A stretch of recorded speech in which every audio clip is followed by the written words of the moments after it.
You go to a doctor, you take a treatment.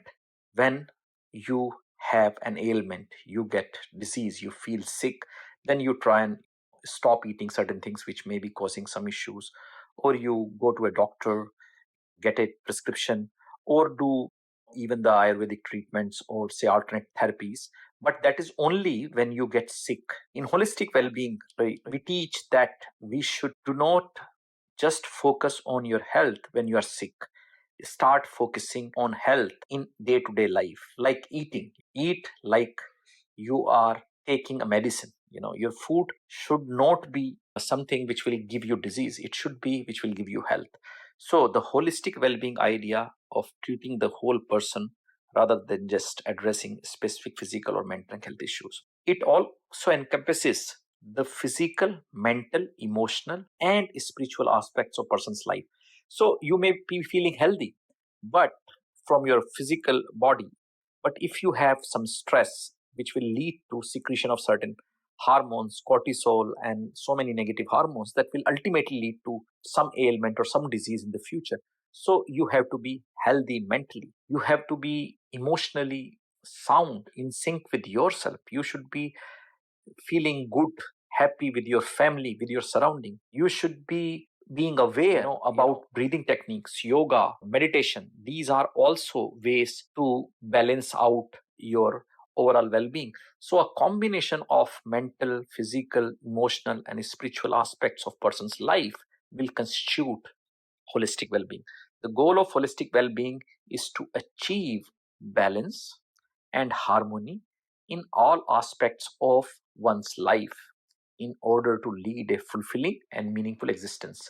Certain jobs, we have to perform duties to make sure that we earn and we are able to make a livelihood. But in this entire process, if we don't create a balance, the balance which will lead to a happy surroundings, which will lead to a better version of ourselves, we need to make sure the environment have something called sambhav. You have to start practicing a combination approach which will give you a meaningful existence. Your word may not be this entire word, but your word is around the people you interact, the environment you interact, people you talk on daily basis other than your family, your work.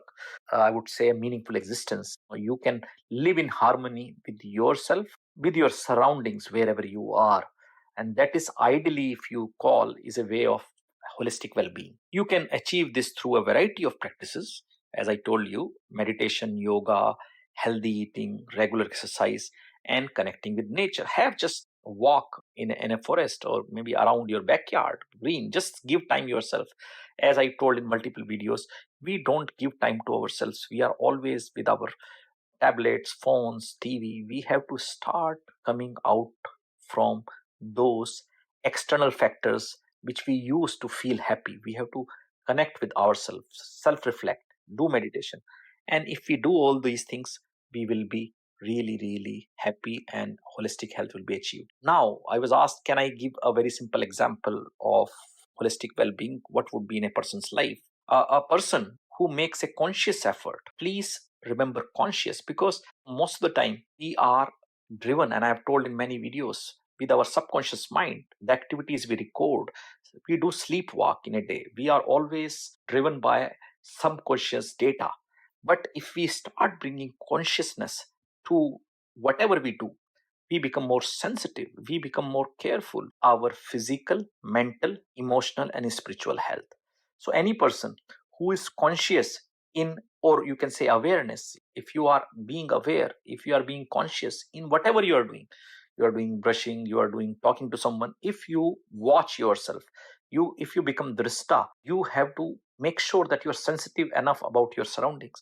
If you do this, then that means you are a person who is living a holistic life and you are able to achieve spiritual health and holistic health. This could involve some practices, like I think they can really help you in living holistic life. Is you can, in terms of physical, eating a balanced diet. Eat a balanced diet. You need to make sure that you are getting nutrition from whole foods, not from packaged food, not from things which you don't like. You need to get really, really great balanced diet which gives you a combination of healthy carb, protein, vitamins, and minerals which are needed for your daily routine, your body. You have to really find some way of doing physical exercise, have at least 7 to 8 hours of sleep. You can also include intermittent fasting in your daily routine because that gives your body a way to detoxify. So, whatever wrong things we ingest from our environment, pollution, foods, whatever is there,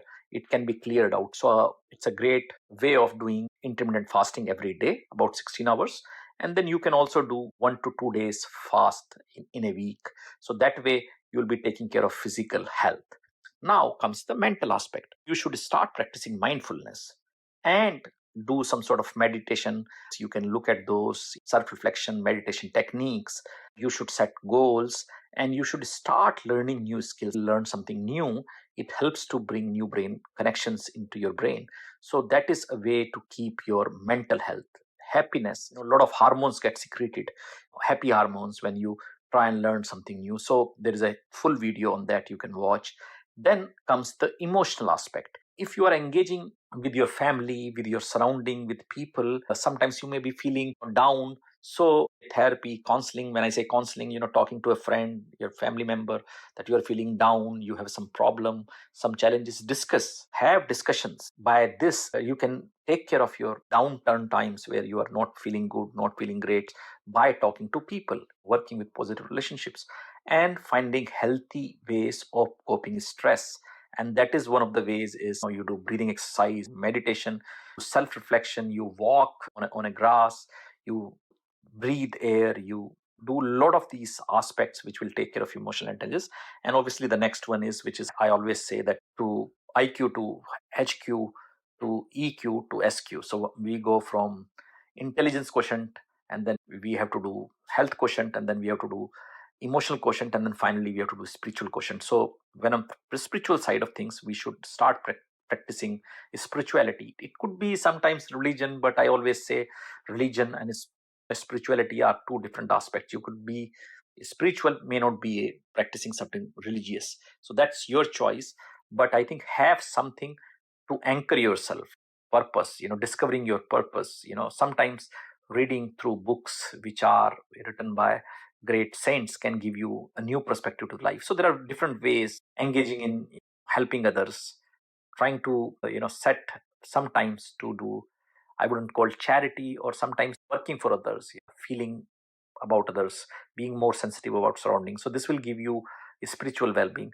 So by addressing all these different aspects of your well-being, a person who is practicing all this, which I told you in the different level, like emotional, spiritual, and mental and physical aspects, is ideally, is that person is working towards achieving balance and harmony in his life, which can lead to a greater sense of fulfillment and overall well-being. It is important to note that what works for one person may not work for another, as we all have different needs and preferences in lifestyle. And this is something which we should accept in a family or relationships. When we have expectations, high expectations, yeah, I behaved this way, I helped him, or I went to his birthday. Expectations, any kind of expectations, will lead to stress, will lead to negative feelings. So everyone is different. I do what is in sync with myself, let other person do what is in sync with that person's side. And we should try and make sure that we don't push others to live the way we want them to live. Let's have a balanced way of living, giving importance to every aspect of our life around us, and we are in sync. We will be able to lead a holistic life. Hope this video has answered the question that what is holistic well-being with an example and how you can achieve that. Thank you. Namaskar. Bye.